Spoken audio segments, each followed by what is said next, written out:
Okay, going live.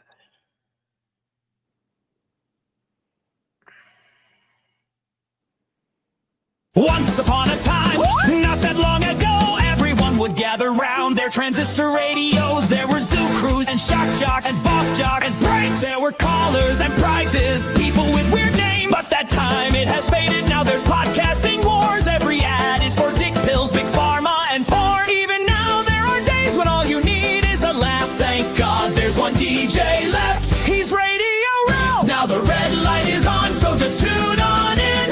Welcome to the show with Radio Ralph and his friends.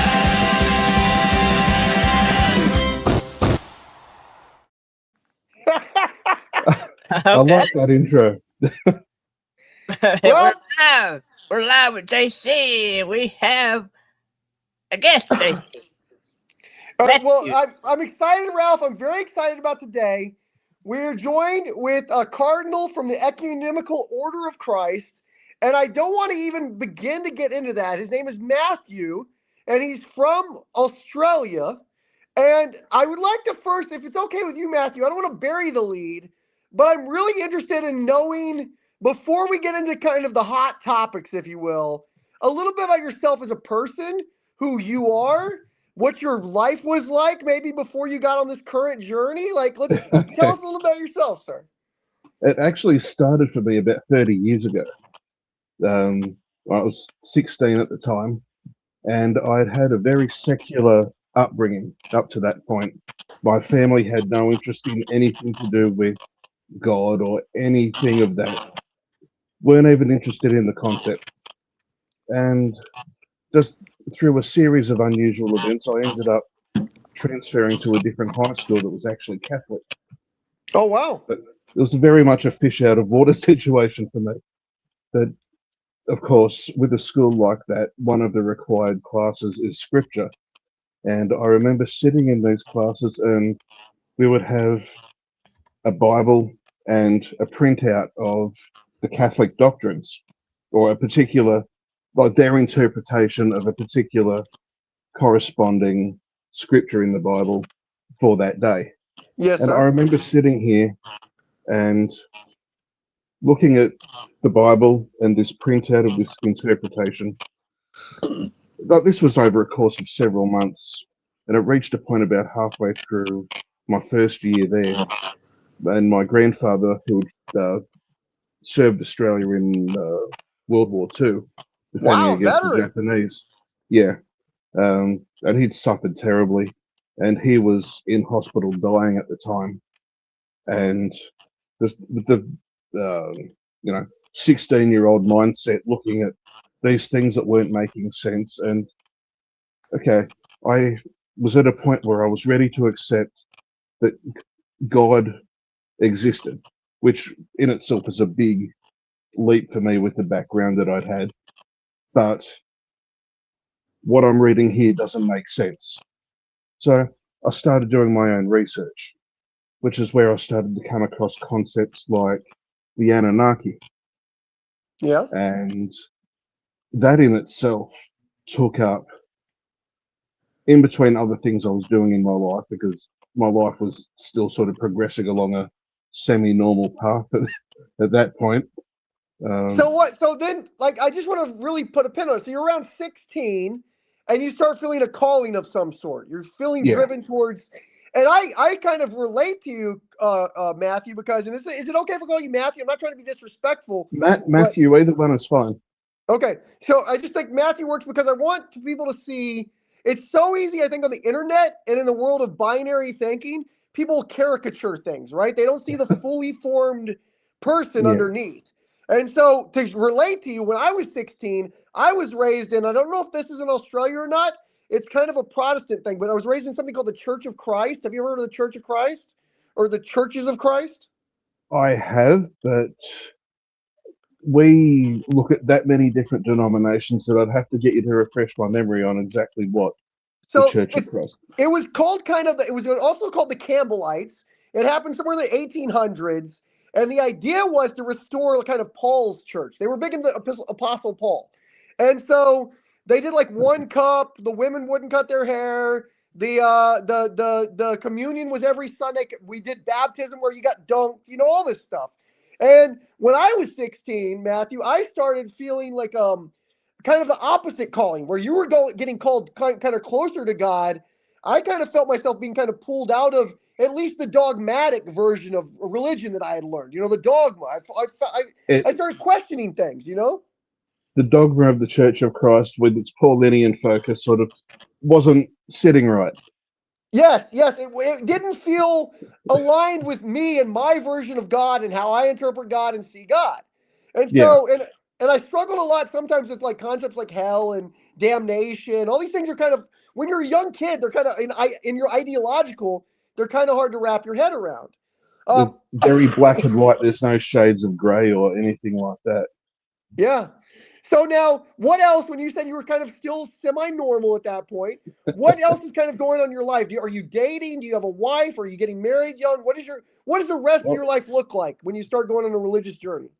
I ended up just sort of, I had a girlfriend. From some point, whenever that started, in between, I was like eventually left school, was working jobs. I was also in and out of hospital a few times with epilepsy. Oh, wow. That I continued to do the research. I just felt compelled to at every opportunity. And the understanding that I had, so as of about 2012, was that yes, there was a factual basis behind the Abrahamic faiths, but it was more in line with what we might refer to as science fiction than theological, let's say. Meaning that there is something. Actually, I heard about this today. I was listening to Joe Rogan today. He had our vice president on, J.D. Vance. And J.D. Vance is one of those people who thinks that demons and aliens and angels are all kind of the same kind of creatures. They're all these kind of... Yeah. I would agree. That's a very blanket way to put it, but yes. Yeah, and I know I'm painting with a very broad stroke there, but yes. At the same time, I'm trying to communicate the idea that maybe the metaphysical elements, all the supernatural, are somehow interrelated. Things like the Anunnaki, things like angels, things like demons, aliens. These are all different ways of expressing kind of the same idea, maybe. In the greater scope of things, yes. So how do you now that we've kind of gotten to that point, tell me now, it's 2012, you're studying the Anunnaki, you're developing this idea that maybe aliens in the heavens and supernatural all kind of related in some kind of way. So what happens then in your journey of life, sir? Are you familiar with Jordan Maxwell? I am not, sir. So you have to fill me in, yeah. Basically, he's passed away now, but it was a esoteric kind of researcher. Okay. He didn't necessarily get everything right, at least from my own personal point of view, but he was instrumental in showing not just myself, but many other people how to look at things from different angles and from a more open perspective. So I was looking at things like his work and the Zeitgeist documentaries, which I think blew my mind. I know that one. Blew my mind. You know there was 3 of them, don't you? I only saw the one. I know the one like it was yesterday. The one everybody's seen, where it's like Jesus also is like this other figure is also like Osiris all the way back kind of deal. Well, to a certain extent, the creator of that sort of did a soft debunking of his own work on the religion part of that. Oh, but wow. He did go on to do 2 more. One called Addendum, and then a third one called Moving Forward. But they sort of shift in their focus in such a big way that it would take me another couple of hours to talk about just those alone.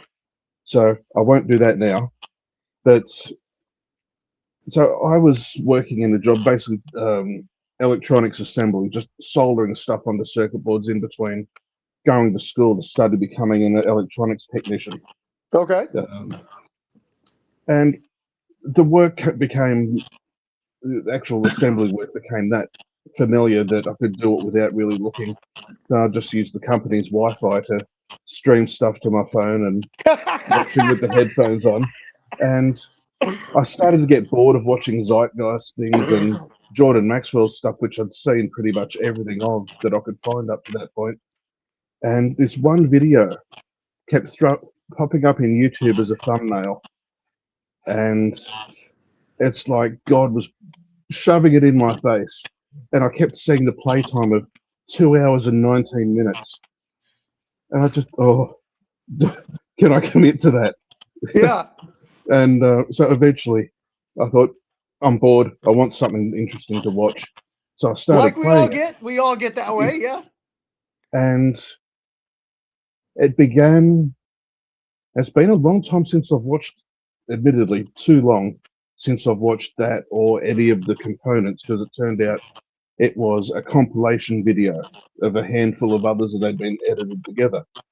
And there was another listing of it, and it had the name WikiLeaks in the title, because this video actually got into the hands of the United Nations. So all of the information in this video, and after we're done, I can find a link and send it to you. Yeah, I want to know what this video was for sure. Yeah. Okay. This video began with talking about the return of the Messiah, it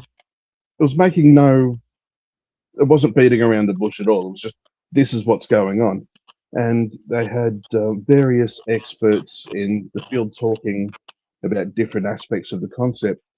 And one of them, whose name I cannot remember, specifically referred to Joel Rosenberg, I think it might have been. Don't quote me on that. It was talking about, but there's a lot of things that the Bible talks about that will happen before the Christ returns, and wars and rumors of wars and all that kind of thing. And all of that has been happening for the last 2,000 years, according to the history that we know. That's a common line that is used. But there is one, what he says himself is a super sign, and that is Israel itself being reborn as a nation, which 1946, happened, of course, right? 1946, 1948, I think the declaration was signed, but it wasn't officially acknowledged by the United Nations until 1967. Now, around that time, there was also what was happening in the skies, what NASA refers to as a tetrad cycle. Are you familiar with that? I'm learning right now, Matthew. You're teaching me. It's a tetrad cycle is a series of 4 blood moons and a total solar eclipse within the same period. Wow. Now, in between the crucifixion in 30 approximately AD and 1967, these things only happened, these tetrad cycles, I think, only happened 8 times. Since 1967, I think there has been another 8. Jeez.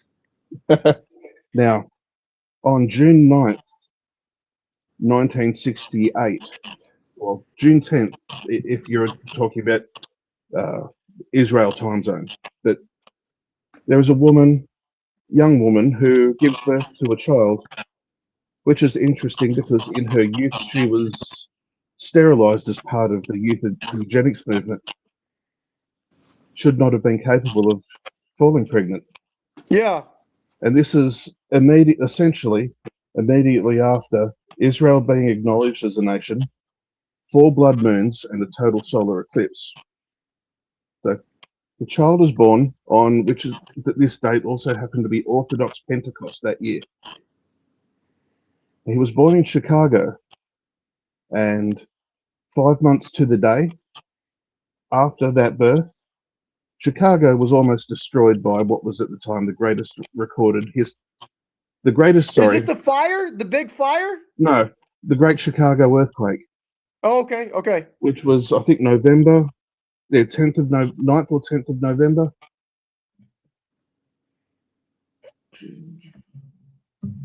Yeah, 5 months, 10th of November. Great Chicago Earthquake almost completely destroyed the city. Largest recorded intensity earthquake to date at that time. Now, On January, skipping forward a bit, this young man would grow up, and he, in the city of Chicago, would eventually become the commander of the city of Chicago's guardian angels. Now, this I want to like for people who maybe understand pop culture the way I did, or grew up listening to. My dad was like a Rush Limbaugh guy. I don't know if you guys had Rush Limbaugh in I Australia. know the name. So, Okay, it was like a conservative talk radio guy, right? And so I grew up listening to this guy and with my dad, and my dad was always thinking about, well, a couple things. Like there was a guy, he was a talk radio conservative guy I learned about from New York. His name was Curtis Sliwa. And Curtis Sliwa founded this group called the Guardian Angels in New York yes. City. And the Guardian and Curtis Sliwa just recently was very famous because he ran against Andrew Cuomo and Mamdani for mayor of New York. And everybody kind of still because here's the thing. He's a cool guy. He's a nice guy. So now when I found out about who we're discussing, Lord Rael, and I found out that he was from the Guardians Angels of Chicago, and I immediately put two and two together. I said, this is the same group that was in the Guardians Angels. It's like the same organization. And what these people did, which people may not realize, it was kind of like Batman. They would go out in town, and correct me if I'm wrong, but they would kind of stop low-level crime. They would try to patrol the streets. They would try to provide some sense of order at a time where the cops weren't doing it, right? So, well, when you say low-level crime, that did at times involve them running into gunfire unarmed. But yeah. Oh yeah, I mean maybe it was more than low level. Maybe it was gang low-level crime for Chicago. Yeah, that's true. That's low level in Chicago. That is low level in Chicago. So eventually, the name he was known by at the time, Raymond Lear, was urged to run for governor of Illinois. Sorry. Yeah. And this was a town, a city, or a state, which was famous for its corruption in its legal system. Bill Daley, the famous Mayor Daley, yeah, corrupt, yeah. Went to prison, if I'm not mistaken. Oh, He's not the only one. And he wasn't the only one. You're right. He was not the only one, yeah. Well, of course, these people decided that they couldn't let someone whose main slogan that he was running on his campaign was to stamp out corruption. They couldn't let that happen. And so, on false charges, his wife was put into protective custody, so to speak, common law wife. His father was basically left to die in the middle of a heart attack while their home was raided, and Raymond and his mother were both arrested. And it ended up turning into a prison sentence for both of them without jury.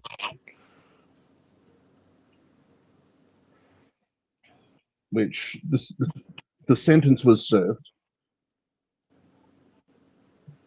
Sorry. What's that? Are you feeling a certain type of way? It always gets to me, that part of the whole corruption thing. It's just terrible. What is it that is it the idea that that the innocent get persecuted and that can happen to people? What is it that upsets you so much about it when you're talking about it? Well, just the injustice of it, really.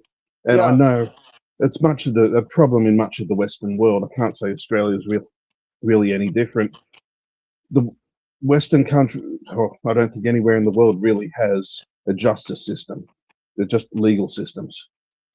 Well, and legal systems often involve a lot of, in my opinion, injustice. Absolutely. Yeah. It seems to me most, and I guess you're probably right. This could be, Australia might be like this. I don't know if it is.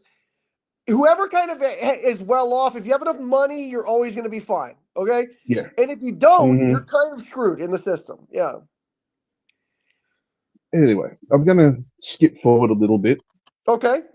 Because I want to get to here's what I'm so interested in. What I'd like to see is because this gentleman has this backstory, which you learn about later, but you don't really learn all that up front. Something about your first encounter with Lord Rael stuck out to you. Something made you want to learn more. What was that? The basics of that part of the story were never hidden. That information is all freely available from very early on. But the next part of the video that goes on to show is a light descending above Jerusalem, directly above the Temple Mount, on January 28th, 2011, at 1:23 in the morning. Now remember, Jerusalem has the Iron Dome system, which is automated. Anything that is not any supposedly man-made aircraft that is not permitted to be in their airspace is just going to get vaporized. And now, for a good, sorry. I just want to tell people real quick because I don't think they've seen the video. I saw the video. I want to explain to people just briefly what it looks like because I think it called it the Temple on the Rock, the Temple of the Rock, something along those lines. The Dome of the Rock or the Temple Mount, two different names for the same location. And it's yet the most holy site for, I believe, both Islam and Christianity. It's this holy site, and there's a lot of dispute over it because it is in the West Bank, correct? And what would have been Judea and Samaria and Israel. It's in the middle. It's the center of Jerusalem, essentially. And so what happens is in 2012, and this is real video. Anybody can see this. It's actually staggering. The video, you almost stop when you see it and you go, "What is that?" And you see, it really is unbelievable video, unbelievable footage. And it was on Fox News the next day.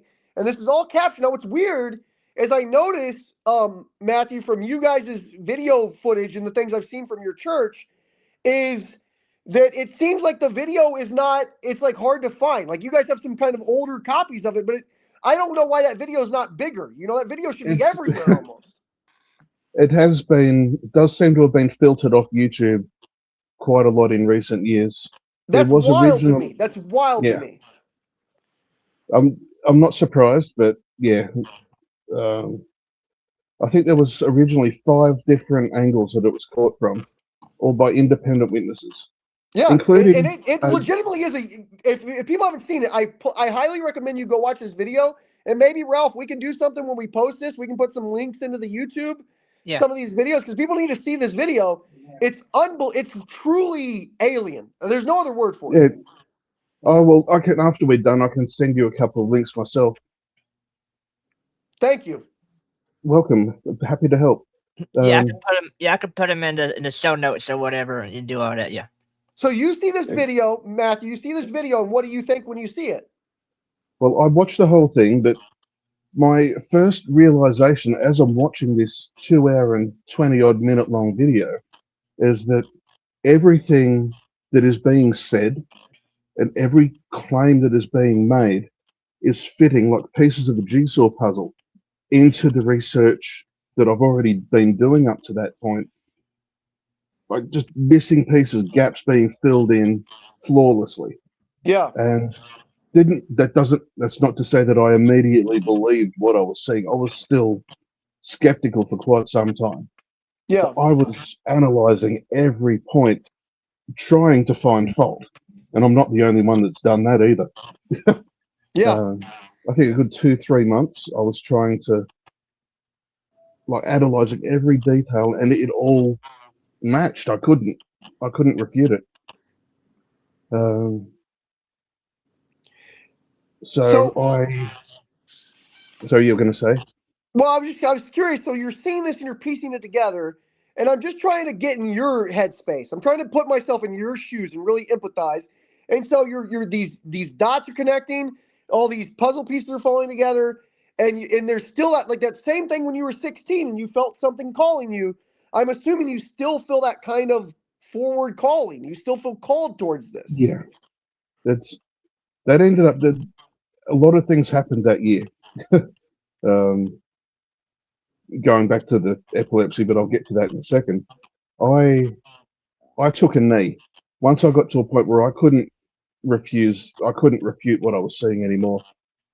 I took a knee and I accepted Lord Rael as the returned Messiah and acknowledged God and completely changed my whole outlook on the world. Wow. And I can't remember if it was before or after, but in that same year, I ended up having a whole series of epileptic seizures. That much that the paramedics were having to inject medication directly into my blood vessels to try and get them to stop. Oh my goodness. And it ended up being that the only way they could make it happen was to put me into a medically induced coma. Wow. But before that had happened, the seizures I'd had, now this is going to be a little bit graphic, just prior warning, the seizures I'd had were seemingly the most violent they'd ever been. I'd caused my nose to bleed, caused me to vomit, inhaled that mixture in another seizure, Oh which my God. caused pneumonia and a partial lung collapse. Oh my God. And every organ in my body was in some degree of distress. And what there was no treatment for at the time was my kidneys started shutting down. Oh my God, Matthew. And once that happens, once your kidneys are gone, at least back then, you're dead. It took a while to come back. Well, I clearly I survived that. You're here now. The kidneys just stopped. The kidney failure reversed itself. Wow. And it took a few years to come back to me, but I started getting flashbacks of something that had happened while I was in that coma. I was visited By? Lord Rael. Really? And you didn't even know this, that you didn't really even understand that until after that experience, until after some reflection. Yeah, it took some time for that memory to. Having a seizure alone, it just scrambles your brain. Your thoughts are just mush for at least weeks afterwards. The amount of memories I've lost of my lifetime, I couldn't tell you. And he's quite simply just said to me, I just have does January 28, 2011 have any significance? Like I know it's an important date, but did that have anything to do with how you felt? That was the date that the Holy Spirit descended upon Jerusalem, but I don't believe it had any other significance prior to that, as far as I'm aware. Nothing else comes to mind at the moment, at least. Yeah. But the memory I had was, he just walked up to me and said, "You've still got work to do.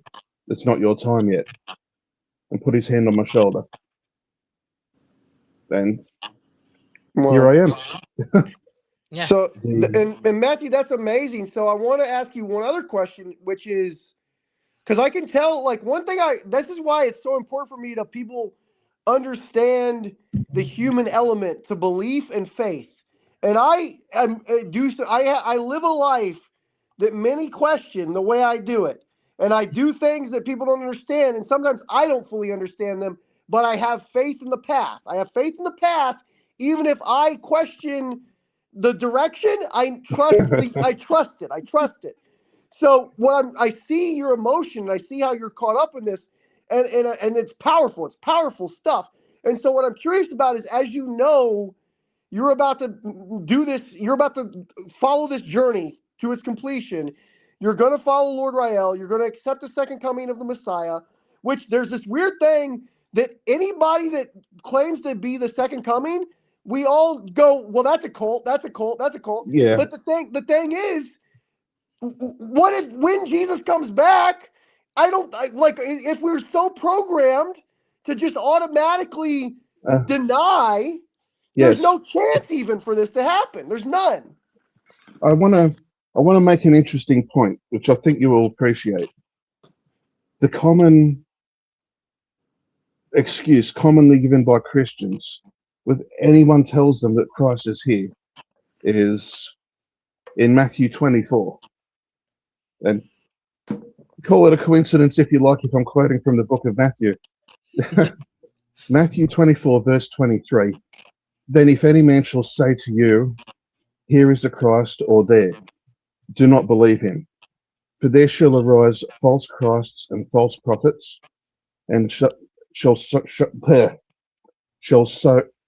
show great signs and wonders, insomuch as to deceive even the elect.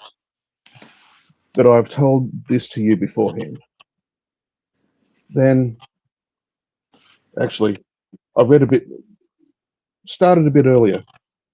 Matthew 26, rather, goes on to say, if therefore they shall say to you, behold, he is in the desert, go ye not out. I haven't picked the best plain language version of this, but I hope it makes sense. Behold, I'm he is in following you, I the think. behold it, he is in the closets. Believe it not. So they're giving specific locations where he's not there. He's not there. Then, for as lightning cometh out of the east and appeareth even unto the west, so shall the coming of the Son of Man be. Wheresoever the body shall be, there shall the eagles also be gathered together.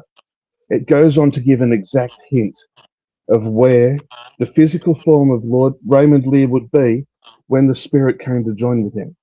Because directly due east of Jerusalem is the US and Mexico border.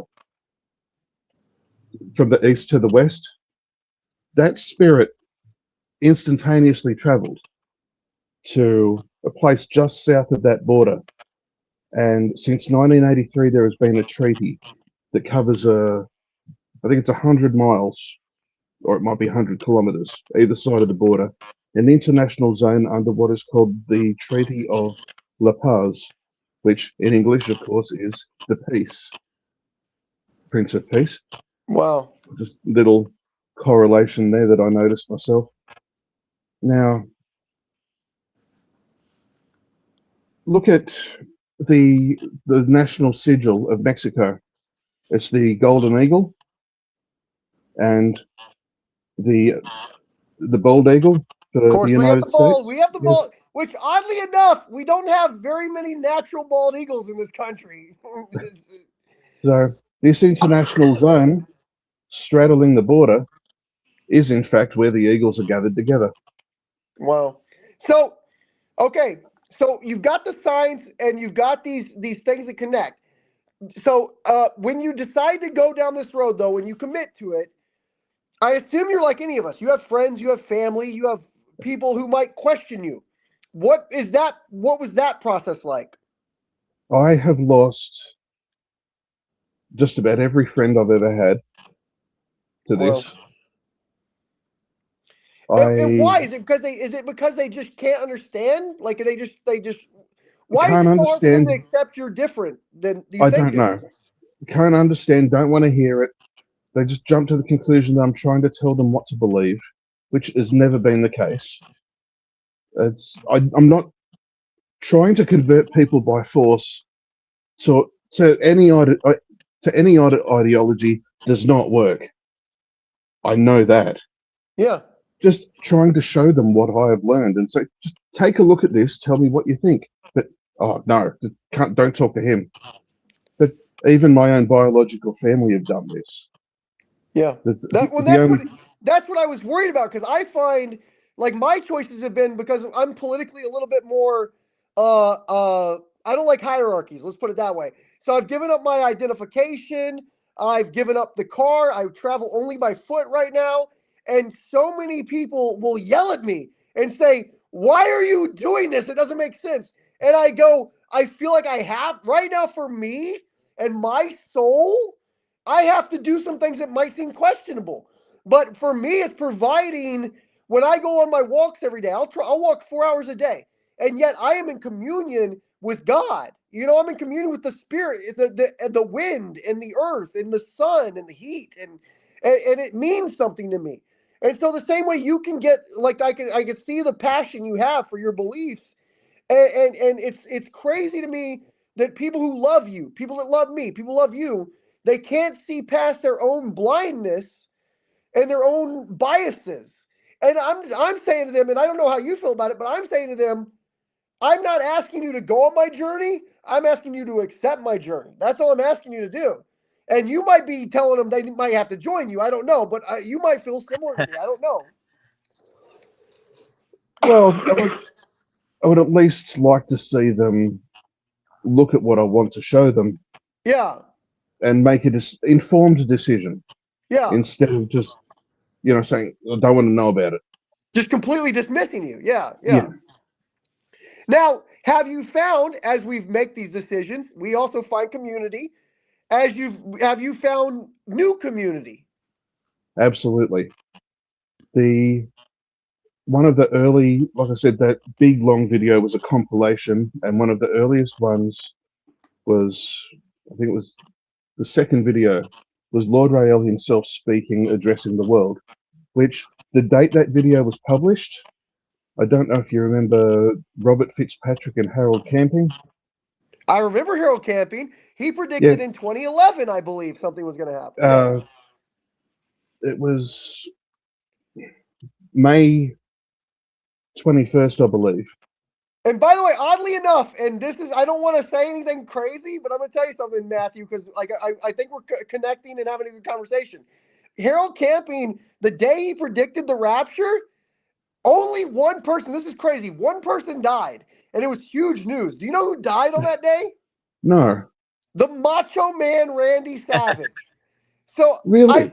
I've often wondered if he was the only one raptured. I've often wondered if maybe the Macho Man was the only pure. I've wondered many a time because it was the Harold Camping, and Harold Camping is an interesting guy because he had been predicting for a long time and he never quite got it right, but he also never lost faith. He never lost faith, and I respect that. I respect faith. It just so happened that this last prediction that he made was the same day that Lord Rael verbally addressed the world. Wow. So it wasn't exactly the rapture, but it was the here I am moment. Yeah. So as you've become a part of this, I want to ask you two other questions. One is, what is your community? What is the community of your church like? The Ecumenical Order of Christ. What is that church like? How many, is it even possible to even know how many people are in your church? Is that even possible? The Facebook congregation group has approximately 8,000 members in it. But wow. Most of them are disappointingly inactive. As for our own, the order itself is the clergy, and there are, I can never remember the number, but somewhere around 12 to 14 of us in this house. Wow. That we're living and working together at the moment. Oh, you guys are actually a community now. We are, yes. Where at? In Australia? No, not in Australia. Still in the international zone near the Mexico-US border. Oh, you're in the little international zone. Okay. I came over here. I left Australia on Easter in 2022. Wow.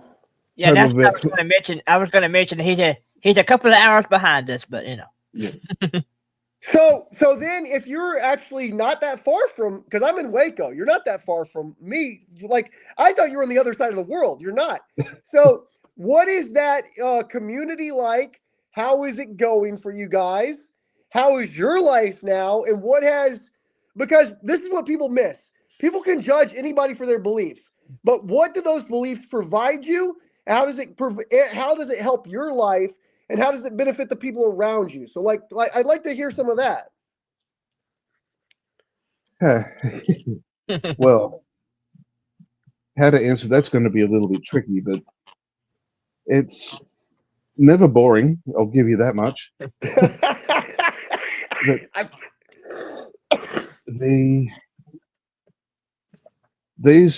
The people in this house, we have people from Norway, Sweden, Scotland, UK. About half the people are from the US. Sometimes I'm the whole Florida man thing. We have one of them. We have Florida man here, and these. One of the biggest, I guess you would call like witness or testimony that your church provides that I found powerful was and I'm gonna I think his name's Adam, and he was almost an NFL player. Yeah. And I'm a sports guy, and I remember I was listening to him talk, and similar to the way you talked, and I just know this is because I know that feeling of hearing something and just going, I needed to hear that, and that felt aligned with my spirit. And I feel like something like that happened to him too. Is he still a part of your organization? Absolutely. He is. I'm not sure exactly where he is right now, but he's in the house somewhere. Well, okay, great. And is Lord Rael in the house? Occasionally. Occasionally? We do see him, but of course, he doesn't answer to us either. I understand. He does.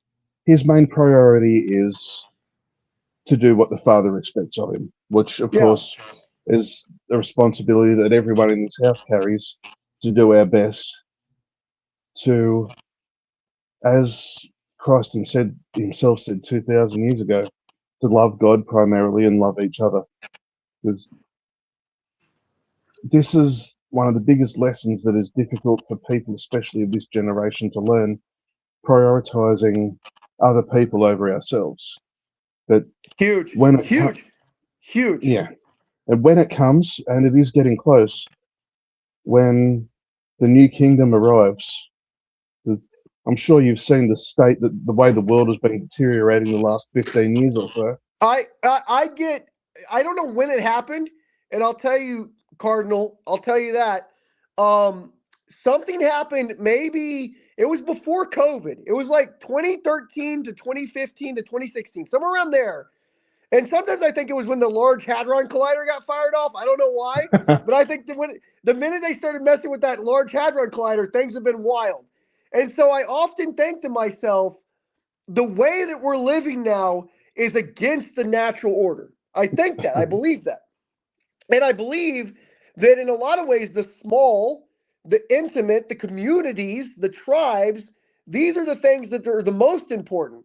We shouldn't be trying to conquer the world anymore. We should be trying to look around at our friends and neighbors and help them out. That's kind of the way we find salvation is through service to others, right?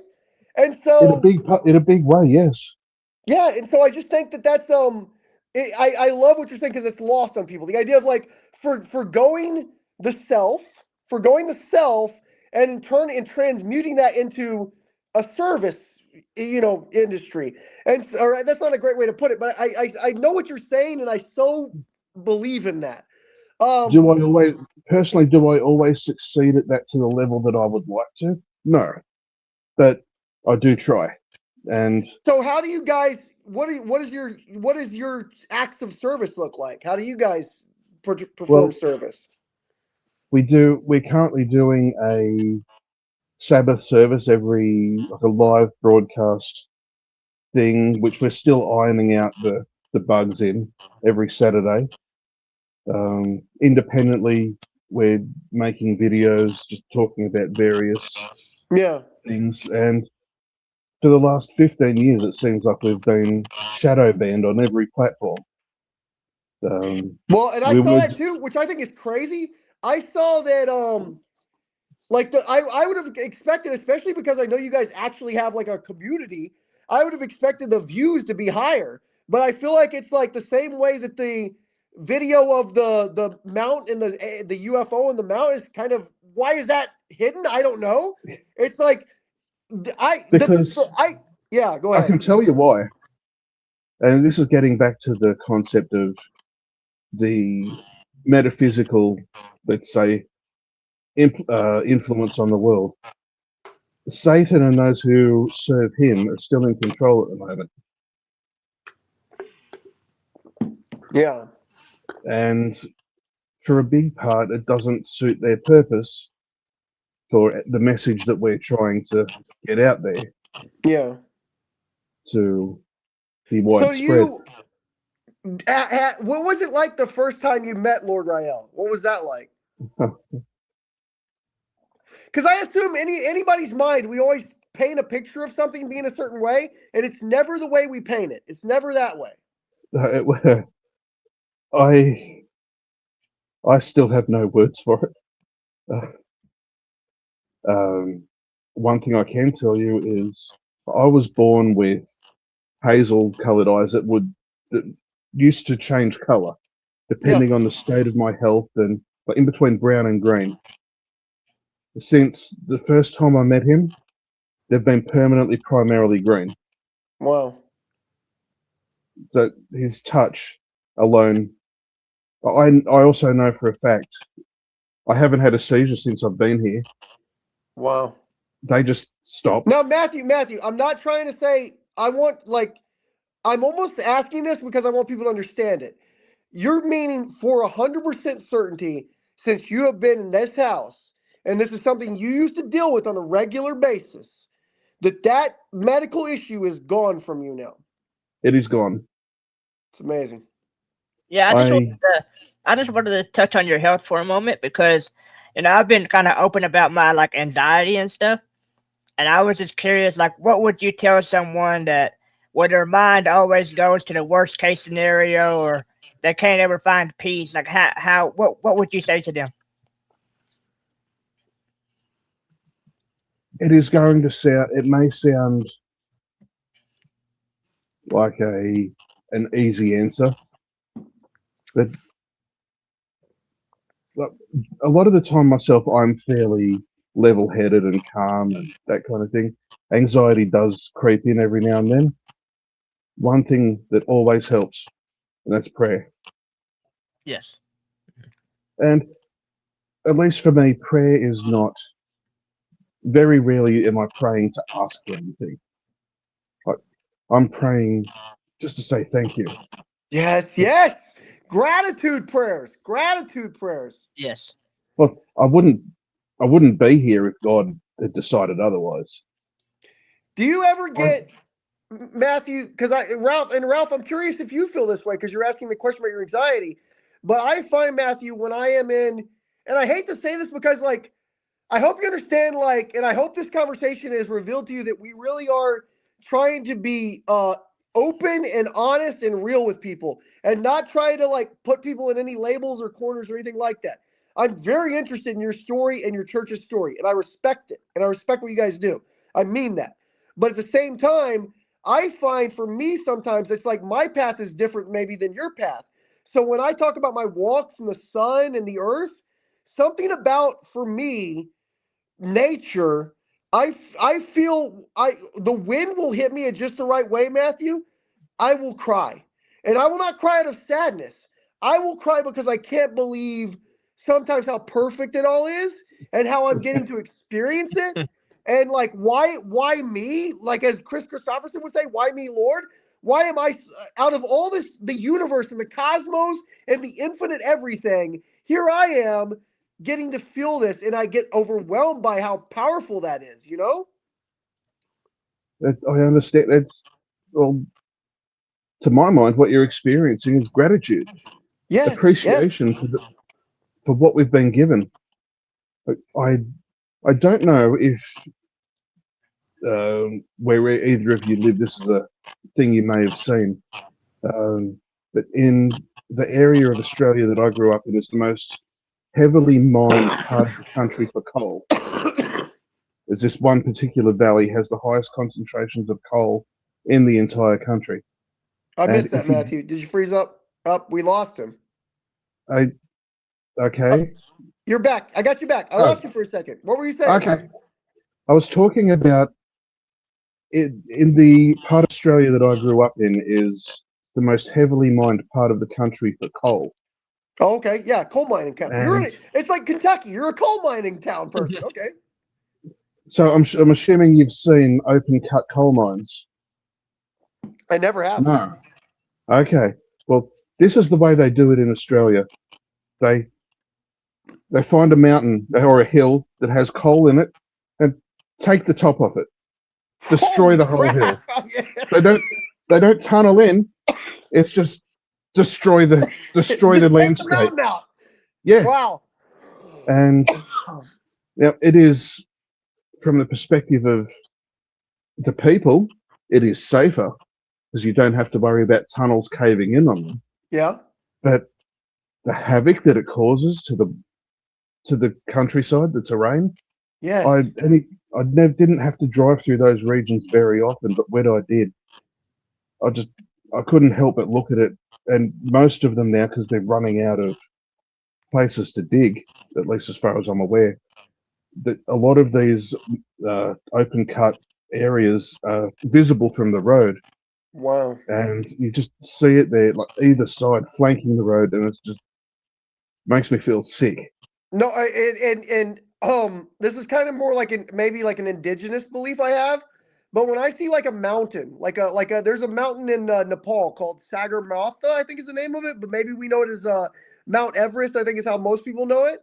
And Okay. and it's in Nepal. It's the highest mountain in the world. And when I see something like a mountain, I think to myself, there's a sentience to it. There's a life to it. There's something to the mountain that's beyond. It's not a human like me. It may not have a consciousness like me, but it is a life that deserves respect, created by God, the same way I am, kind of. By my understanding, and it correlates to what you're saying closely, that by my understanding, the planet itself and every planet out there does have its own form of I'm not sure about a consciousness, but Yeah, it's some like a form tricky of a word. I use soul. the word sentience. I use the word sentience because that sounds closer to me.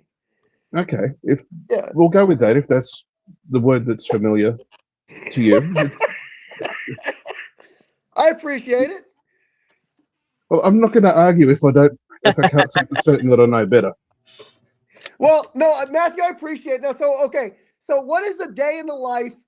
Because I feel like we could do this all night. But what is a day in the life of somebody in your church right now? What does a day in the life of the church look like right now?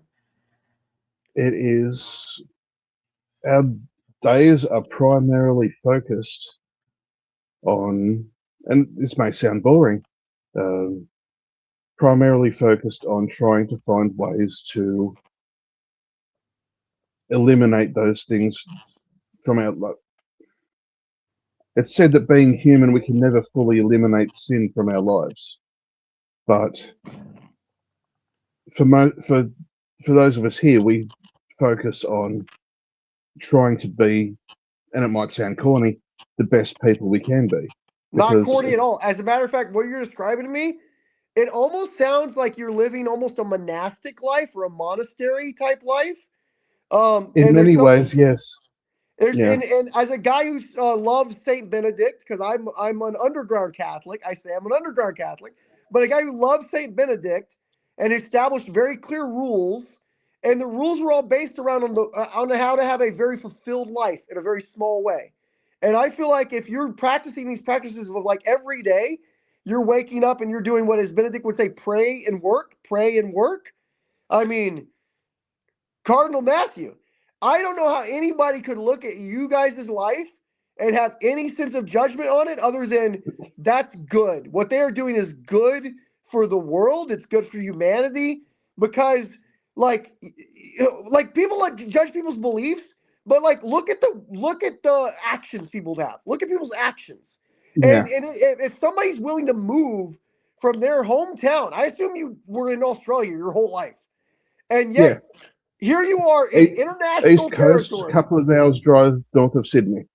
Yeah, you never, and then now you've been. How long have you been at the church you're at now? A little bit over 4 years. 4 years. So, As of April, yeah, 4 years. and how old are you, sir? If I don't want to be rude, but how old are you, sir? I'm 46 this year. 40. So we're not that far away, sir. I'm 42, and Okay. so you when you were my age, you left the only place you had known to take a risk and to go somewhere that you felt called to go to. That is what Well, I call action, sir. That's action. I that night was very interesting, and I remember it like it happened yesterday. Because my personal life was, or not was, it had fallen apart. Because I had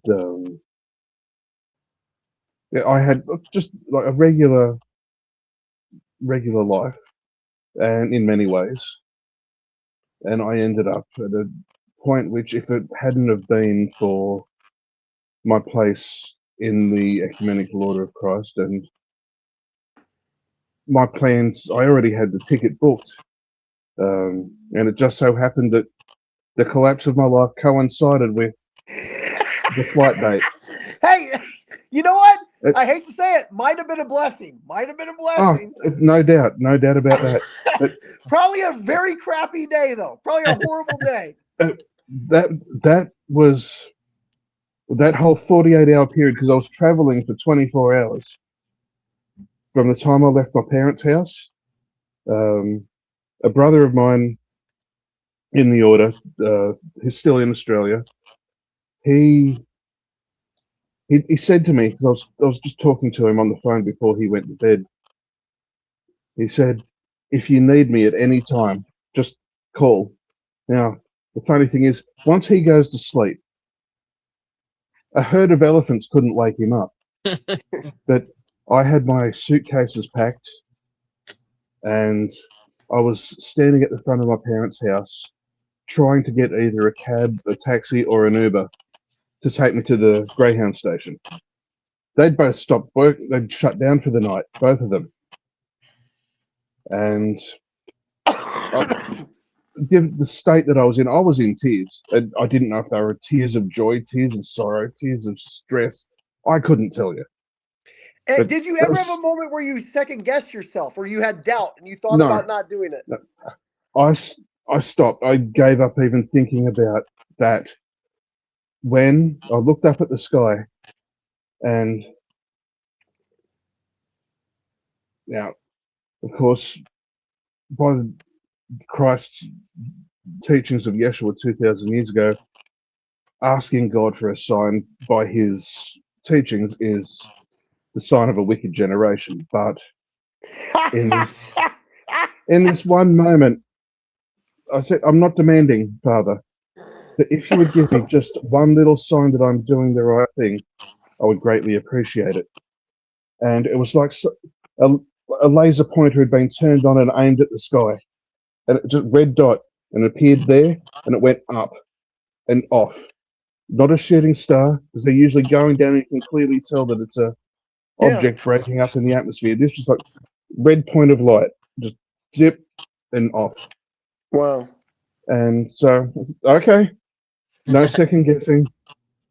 I'll do as you tell me. So, because I couldn't get the Uber or Well, anything to work, I I made hope the you understand that when I hear your story, Matthew, I mean this from the bottom of my heart. I think there's a courage to what you and your church do, a courage to what you and your fellow members do, because most people fear judgment of their fellow man to the point that they can't even follow faith sometimes. That they know in their heart that they're unaligned. They know in their heart that they're not on the right path, but they can't take that step because that step outside of the circle, it immediately puts you outside of the circle, right? And that's a scary thing for humans to feel.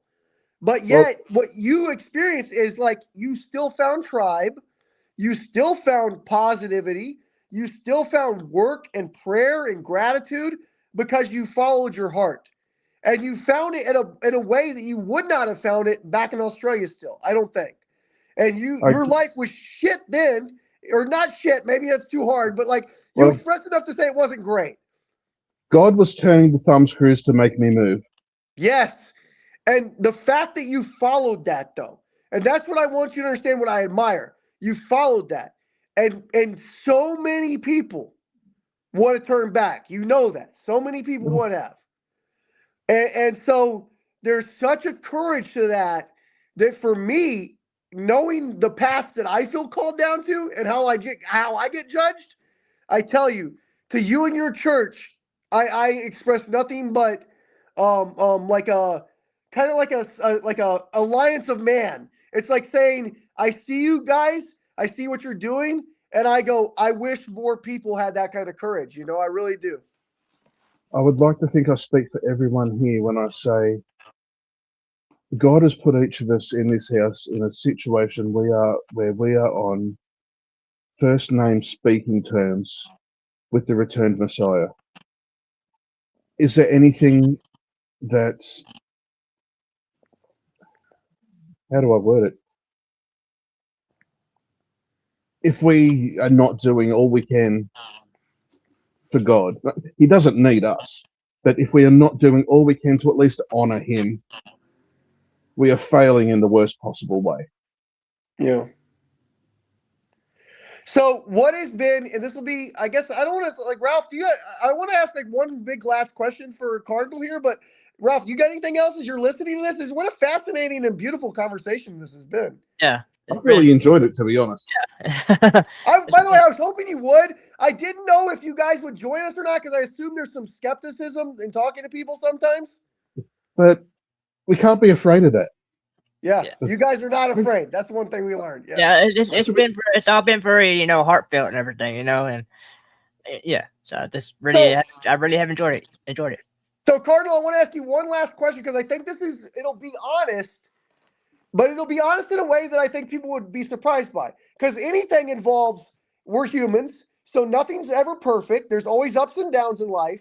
So what are the surprising challenges of the last 4 years in your new life that maybe it's like, man, these are the challenges I didn't see coming. These are the difficulties that I still struggle with, or whatever.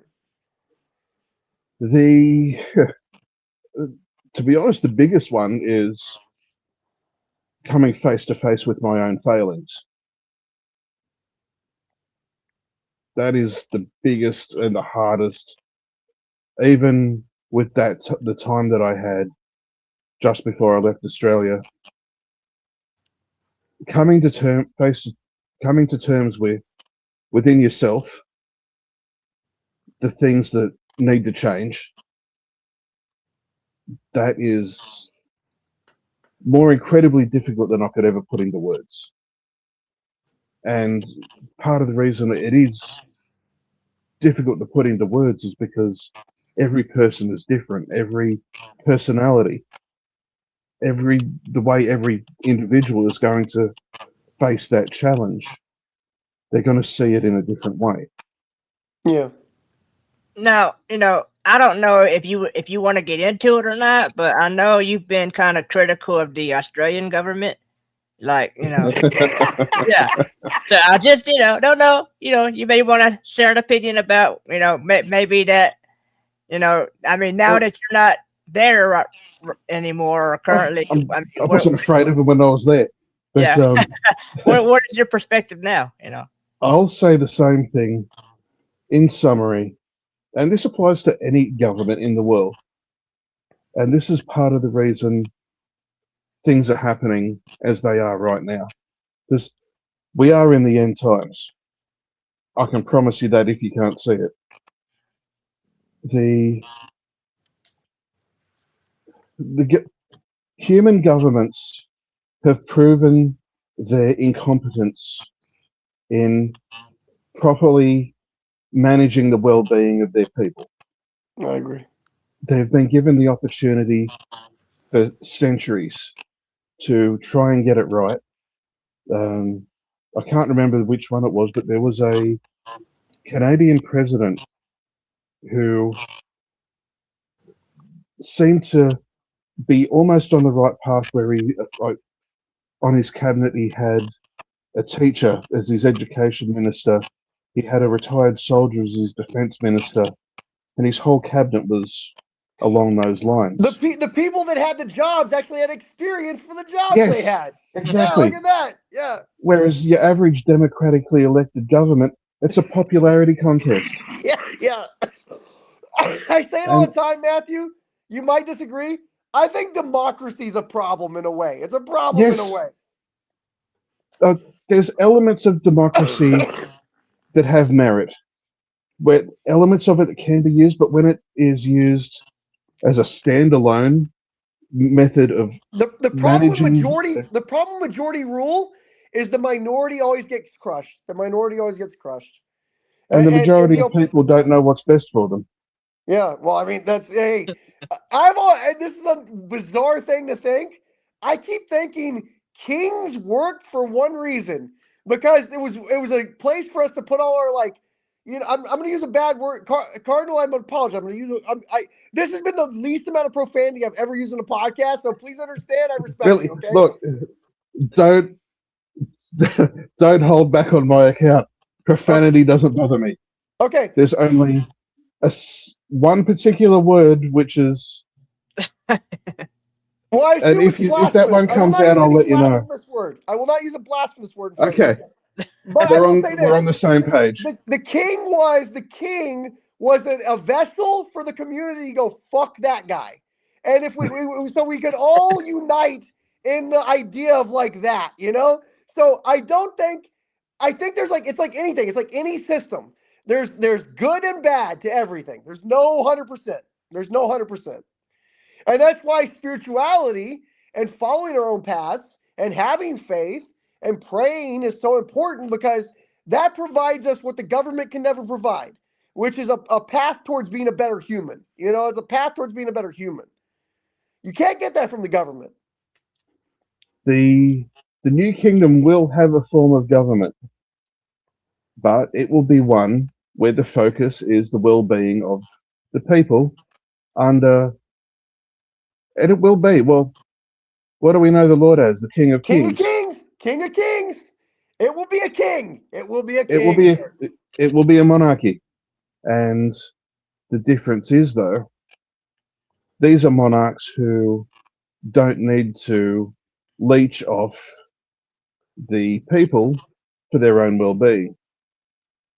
One thing you may find interesting is there are ways to make many laws disappear, which the later, or make many laws unnecessary. I'll put it that way. I like that. I like less laws. And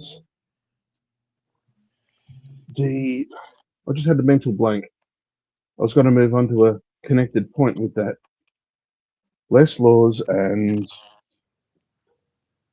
less taxes. There you go. There you go. Fixed tax rate for everyone.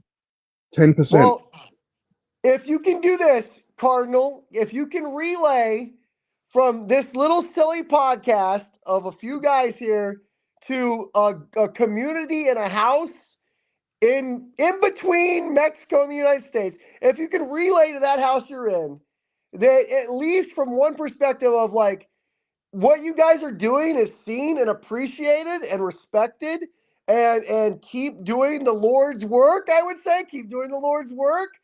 I'm not saying. I'm still struggling with my own doubts, my own uncertainties, my own, you know what I'm saying? I still struggle. I understand. And yet I do see people who don't, and I do see people convicted, which is a beautiful word, convicted in their own faith. And when I see that, it inspires me to try to be more convicted myself.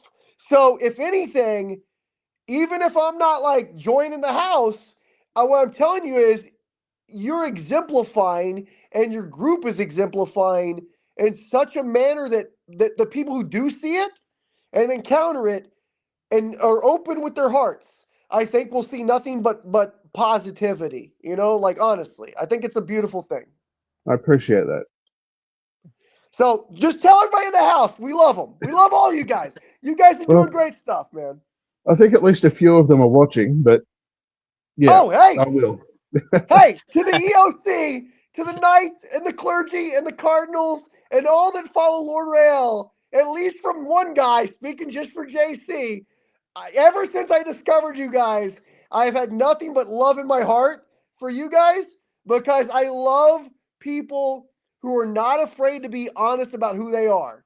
And you guys are skin in the game. And in a world filled with people who do not do that, and a world filled with people who talk, and never commit to the bit, I respect anybody who says, I'm not just going to talk about it anymore. I'm going to put this into action. And that is rare in this world. You know that, Matthew. You know it's rare, sir. It is. So I respect you, sir. And I hope you, anytime any of you guys want to come on, anytime you guys got something you want to say, please let us know. We'd love to have you back. Anytime, hey, if Lord Rael ever feels like he'd like to talk, we would talk to him, you know, but we're just saying we would. Interesting concept that is probably may not be out of the question, but of course I can't decide for him. No, I'm just saying you've got an ear. Matthew, Cardinal Matthew, you have an ear to the Messiah. So if you just want to put in a good word for old JC and Ralphie, feel free, sir. I will. Okay, Ralphie, I think we're about there, sir. I think we're about there. Yeah. Do you have anything to promote? Where can people find your work and all that good stuff? We have a book on Amazon, which I'll send you the link for that as well. Apart from that, there's the website, which I think you've already got. If you could, there's actually 2 websites, and there's also, I haven't really brushed on this. The head of the EOC is a man by the name of Richard Ruff, and he is Australian. He's a former soldier, and he has been studying for in excess of, I think, 20 years now. Have you ever heard of the Torah Codes? I can't believe hold on. We can't end the podcast yet because this is important. I watched this movie one time. Have you ever seen the movie Pi, Matthew? Have you ever seen the movie Pi? I've heard of it. I haven't seen it. It has Jewish numerology in it, and it's where I learned gematria. It's a Darren Aronofsky movie. It's a Darren Aronofsky black and white movie from like 1998, and yet it has 2 things, and I never forgot. One thing is there's something about the Jewish word for mother that equates to a number, and the Jewish word for father that equates to a number, and when you put mother and father together, it equals like family or something. You know what I'm talking about? Yeah. So there's all this interesting math that's embedded in Hebrew, like Jewish. I don't know how to explain it, and so that is a thing that you guys. I think he has a software or something. There's some kind of app. I don't know what it is, but there's some kind of. Well, we have an app which is still to some extent in development, but which searches the Torah itself, which is the original text of the 10 Commandments, the Hebrew Bible. It's the first 5 books, right? The first 5 books of the Bible? The Torah is the first 5 books, and then there's the Tanakh, which is the rest. Okay, yeah. But the book, the codes that are found just to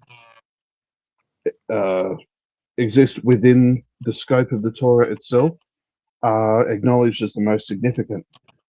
And we have actually lost count at this point of how many positive confirmations there are of Lord Rael as the Messiah in this 3,000 odd year old document. Wow. There is one in particular, which is, his surname is, as a Raymond Lear was the name he was born with. One of the best codes that we've got is Lear, he is the Messiah.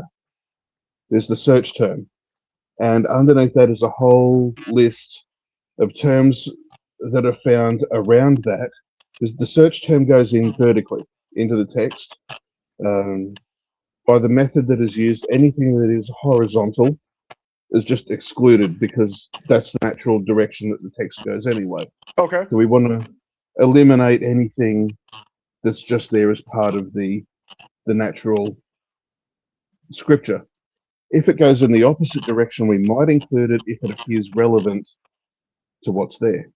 But a lot of these things are these words that are in diagonally, and experts do try to debunk it, saying that you can do the same thing with books like Moby Dick or War and Peace, I think is another example that's made. And yes, you can do that and get individual words. With the Torah, though, the exception is we can get complete phrases.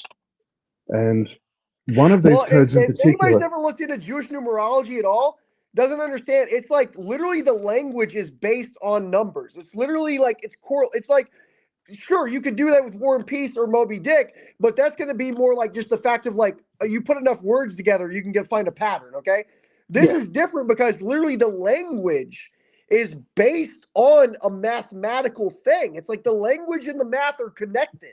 Am I wrong for saying that? Am I messed up thinking that, or the numerology that you're talking about? I am aware of what you're talking about, and that is a thing that the rabbis refer to as gematria, where there is a certain mathematical. But like it's like embedded. It's like the math is embedded in it somehow. Yeah. there is a connection between the Torah and the Torah codes and the gematria. We haven't found yet exactly how to detect it, but almost certainly it is there. But the Torah and the codes associated with it go off the actual alphabet, or the Aleph Bet, as the Hebrew version is called. I see. Well, I will send you some examples as well.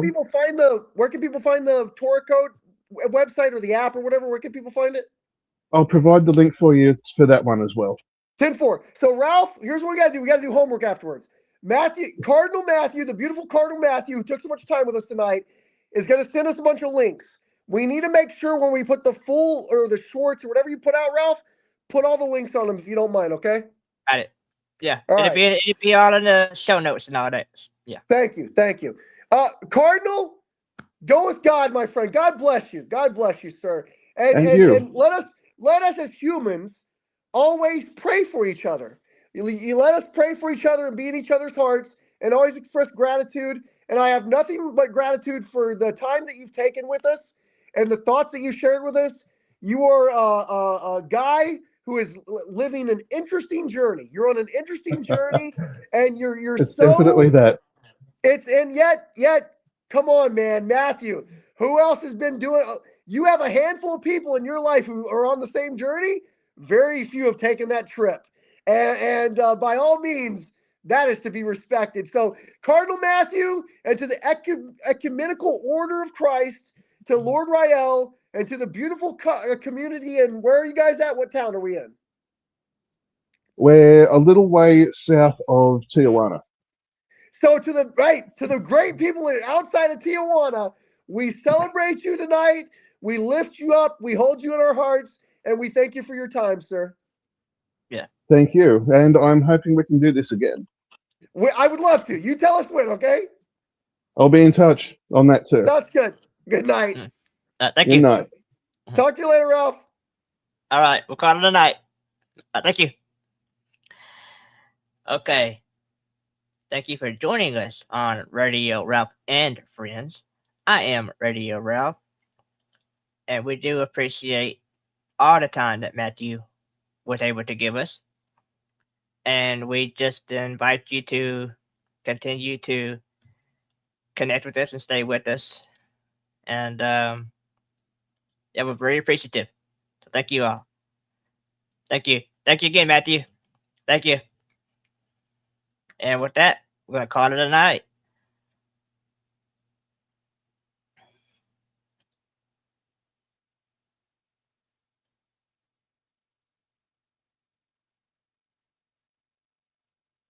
Once upon a time, not that long ago, everyone would gather round their transistor radios. There were zoo crews and shock jocks and boss jocks and breaks. There were callers and prizes.